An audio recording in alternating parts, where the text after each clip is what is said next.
Polrestabes oke ditindaklanjuti. Kami ngurusi dia dulu. Nah, sudah ngurus dia tadi salah dari tetangga, ada juga pensiun polisi kan juga harus mahal semua sekarang. Kalau kita lanjut. Loko-loko bukan sengaja dibacok nih, mungkin kalau dia ini kan masih megang pisau, nah masih megang pisau itu set itu. Oh. Terus habis dari dia tuh nggak tahu saya dia megang pisau dari mana, pokoknya langsung bacok dia langsung nodongin pisau. Bukan nodong, langsung bacok. Nggak nodong lagi. Nggak nodong, nggak ngomong apa. Langsung plung ya? Tangannya ini masih berdarah-darah, ini pas megang kepala itu kan, masih berdarah tangannya. Coba. Ini akibat gara-gara rebutan dompet ya? Dompet. Iya. Kalau Yang duganya dia dompet. tuh melukai itu pakai apa? Pakai pisau atau pakai Pisau parang atau? dapur. Pisau dapur ya. Mungkin Bisa diceritain Pak? diceritain Pak, begal itu sejak mana tadi Pak? Kronologinya Pak? Awalnya tuh keluar dari rumah untuk pergi ke warung beli sembako lah. Terus karena portal di depan itu tutup, jadi muter lewat lapangan belakang.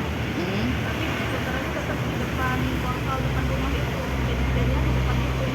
Tiba-tiba dari saat itu langsung ngetopin motor, langsung membacok kepala, terus kena ini, terus dia bilang turun karena dia megang ini Pisau. dapur. Terus jadi saya langsung turun, dompet saya diambil, langsung nggak nyampe 1 menit tuh jadi. Pelaku tuh ada berapa orang? Dia memang ngikuti atau sejak mana? Nggak tahu, tiba-tiba Tiba-tiba- udah nyetopin dari samping, Setelah nyetopin itu langsung mukul dulu atau gimana? langsung masuk. Nusuk ya? Ada kepala? Nggak ngomong apa-apa lagi? Nah, setelah itu baru dia ngomong turun katanya. Oh, Karena dia pegang pisau jadi saya langsung turun. Takut Setelah gitu ya? saya turun dia langsung bawa motor. Mbak sempat teriak nggak Mbak waktu kejadian?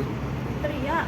Heeh. Teriak pertama, terus karena memang sepi lagi sholat. Iya, waktu sholat subuh. Dia langsung lari ke rumah manggil ibu.